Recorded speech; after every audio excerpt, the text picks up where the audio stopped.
lot of people get opportunities out of it, right? Yes, you see, lot of people got free job.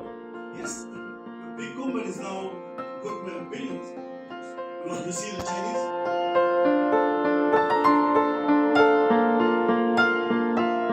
And also depending on the type of project, it's something. Yes. Depending on the cost involved, it's worth to take a second opinion. Also. Yes, and the best practices told us. Yeah.